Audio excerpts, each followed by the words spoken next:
If fall outings are on your radar, it's not too late to visit one of the beautiful lighthouses along the Seaway. Tonight we feature Old Sodus Bay, an historic beacon of light nearly destroyed during the Civil War. Rebuilt in 1870, this lighthouse is now open to the public as a maritime museum and library. Take a look.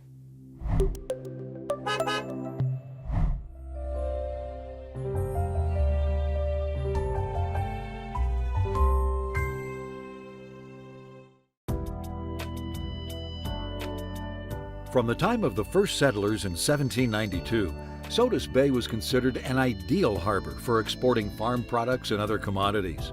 Sodus Bay prospered and became known for its lumber, grain, and coal trade, commercial fishing, ice industry, and shipbuilding. The first lighthouse on Sodus Bay was established in 1825. The original lighthouse was a round tower rising 40 feet. The existing lighthouse replaced it in 1871 when the need for extensive repairs was recognized. The tower was fitted with a fourth-order Fresnel lens. The stone for the construction of the new lighthouse was transported across Lake Ontario from Kingston, Ontario. During the 76 years the old and new lighthouses were in service, from 1825 to 1901, 15 keepers were responsible for the care and operation of the light.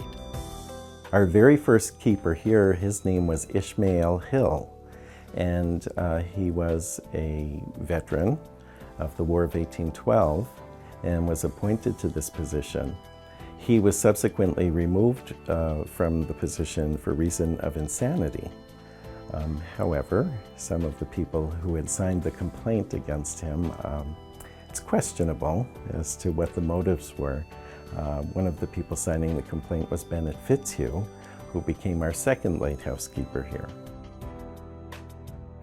Silt and sand deposited on the shoreline at Sodus Bay over the years gradually created a large sandy section of land, pushing the old Sodus Point Lighthouse back nearly a mile from the harbor. As a result, other lights were needed to mark the entrance to the harbor. A permanent beacon called the Sodus Outer Light was installed in 1870 and later replaced by this 45-foot tower installed in 1938 at the end of an 800-foot concrete pier. After improvements were made to the pier light, the Lighthouse Board determined that this beacon was sufficient and decommissioned the shore light in 1901. The Fresnel lens was removed and placed in the pier light.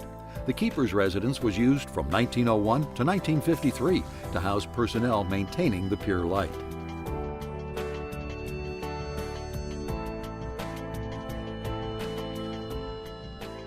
The great advantage for this building was that the residence was attached to the tower. Once this was decommissioned, the poor keeper now had to go about a mile away to tend to the lights in the middle of the night. Our poor keeper, who had to trudge every 2 to 3 hours through the night to tend to the lanterns, had to go through all sorts of weather.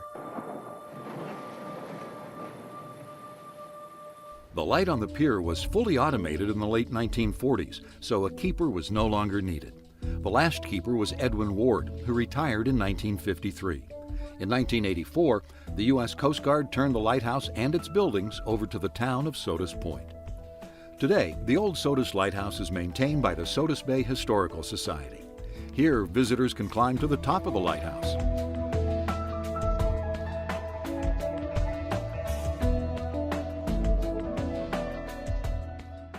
The Fresnel lens was installed in the tower in 1988.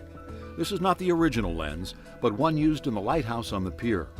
The museum holds sailing, shipping, and lighthouse artifacts, lighthouse artwork, and photography chronicling the history of Sodus Bay, Maritime Library, and gift shop.